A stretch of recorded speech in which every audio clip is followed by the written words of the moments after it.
The Doomsday trailer dropped, and it is weird. We live in weird times when it comes to the MCU. It's just so strange. Like, this looks like, as we all suspected, the integration of the X-Men, but more importantly, a continuation of directly after Endgame. Like, I assume they're going to be factoring in things like Loki, the TVA, and phases 4 and 5. You can see characters like here we've got, you know, your Black Panther 2 cast. Who else have you got? You got the Fantastic Four from Phase 5. Namor's there. Gambit's there from Deadpool 3. And there's going to be superhero fights. Doctor Doom will be manipulated. It's just weird. Look at this. How did we get here? I can't help but feel that, the external world is bled into the happenings of this movie.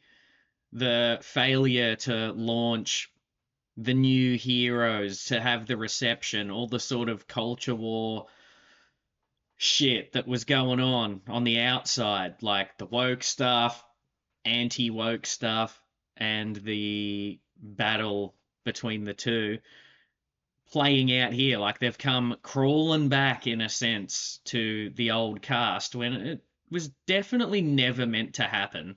We were never meant to finish Endgame, then raise up all these new heroes, and as Disney would acquire other properties externally,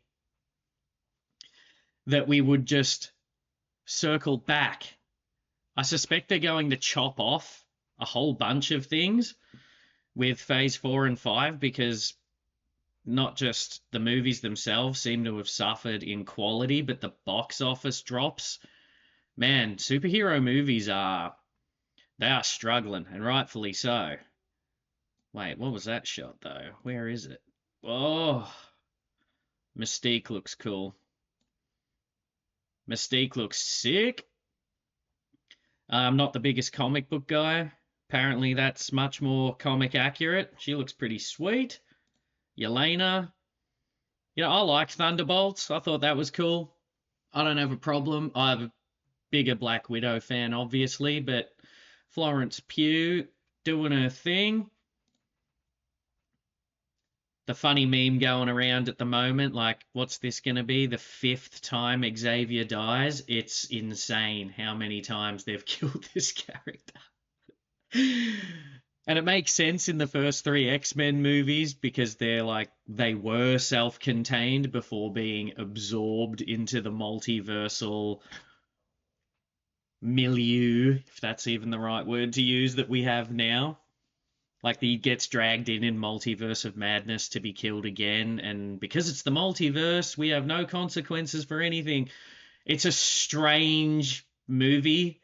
I am hyped for the spectacle, and not even just the spectacle, to be honest. I'm a sucker. Like, I'm an easy mark.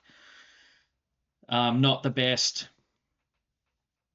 critic or nuanced observer. I pick up on some stuff when I think there's logical inconsistencies or inconsistencies violating the logic of the thing I'm watching, but it's easy to override my reason with powerful scores, big action set pieces, and not to sell myself too short, it's not just action for the sake of it. Like, you can see some big action scenes and just be going, what the hell is this? Like in Endgame when all the girls get together. Cool sentiment. We totally get what you're trying to do. Again, externally, on the outside of the movie's universe in the real world, you're trying to represent all the girls and get them on the camera and introduce them for future things upcoming. I get that. But when you're seeing it on the screen, I shouldn't be thinking of that reason. Like, why is all happen to be? It's weird. It's very weird. What do we got here? The Fantastic Four and the Wakandans and the more. So they are factoring all this in. Oh, Thor versus. Look at this guy. No thanks, mate. Yeah, Thor lunge, doing his Thanos lunge with Stormbreaker, and just to classic maneuver, just to show that Doom's much more of a threat than Thanos. He's given it the old, what is it, the old Goku block when Trunks swings his sword at Goku and he hits him with the, I'll block it with my finger, thanks, champion. Yeah, Doom hits him with that. Very lazy way to tell us, like, you thought Thanos was strong. Remember when Thor did this exact move and it cut straight into his sternum and almost ripped out of his spine? Well, not this time. This guy's the threat. That was cool. This is the kind of stuff I'm a sucker for because I did love phases 1, 2, and 3 so much, and just seeing Thor and Cap together, it does get me in the feels and that. Does it make sense? No. Is it going to be lame? I really, really hope not. Come on. Yeah, Cap. Or are we calling him Steve-O? Just Steve, thanks. How are you going to explain all this? Who knows? The most intriguing part for me is I'm almost setting myself up for disappointment when you start making assumptions before it comes out. Like, I want, if Doom takes his mask off and it's Robert Downey Jr.'s face, what is that? How do they explain it in universe? Does anyone address it? You know, hey, this guy that's trying to fuck us all over and rewrite the multiverse or whatever the fuck they're doing in this movie. How do we get to the soft reboot while still trying to pretend that we're not doing that? Does he take the mask off and everyone goes, fuck, it's Tony? But it's not. It's Victor Von Doom. It's going to be weird. There's been leaks out. Something like he masquerades as a good guy or something like that. I don't know if the leaks are real or not. It is funny though, having a last name Doom and wearing a fucked up skeletal tin mask and showing up going, guys, I'm one of the good guys. Have a listen to me. Here's what we're going to do. Let's listen to the guy. Let's listen to Doom. He's going to show us the way. But I don't know if that's true because the trailer's already kicking off showing us that he's bad. How are you going to explain away all the Kang stuff? How are you going to explain away all the TVA stuff? I do hope, for Marvel's sake, if you do want to continue on this cinematic universe, and I don't know why, like, monetarily, your pie in the sky ideals, you want to keep the money coming in, but it hasn't been for many years. You had weird movies make really good money, but that's residual loyalty and faith from fans is what I would say. Like Thor 4, terrible, with some caveats. Christian Bale, great performance, but just the making Thor that much of a clown, definitely a bad move. The Marvel humor undercutting the real serious potential that you could have. Yeah, I feel like it made a decent chunk of money, not as much as it would have a few years prior to that. And same with Multiverse of Madness, because a lot of people were still hoping.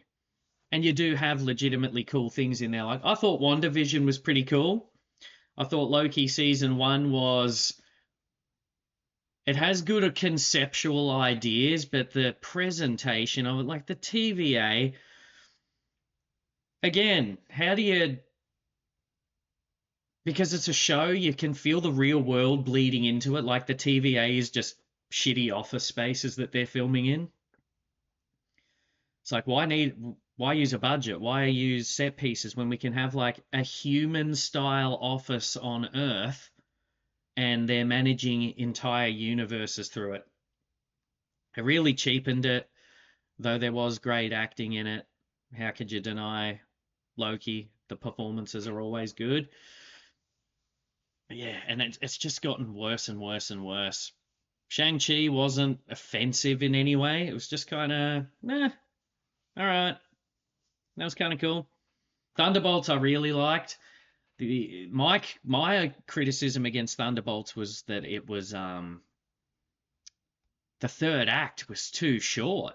They had a chance to flush it. If you've got a character like that, the Void, man, man, that's a world-ending threat if you let it be, and then you could solve it with such depth and nuance. And what they did put on screen, I wasn't mad at. It just wasn't enough. And anyway, this Doomsday thing, man, it feels like a reach. Oh, fuck. Fuck me sideways. Fuck me. Anyway, that's me first video. There you go. Later.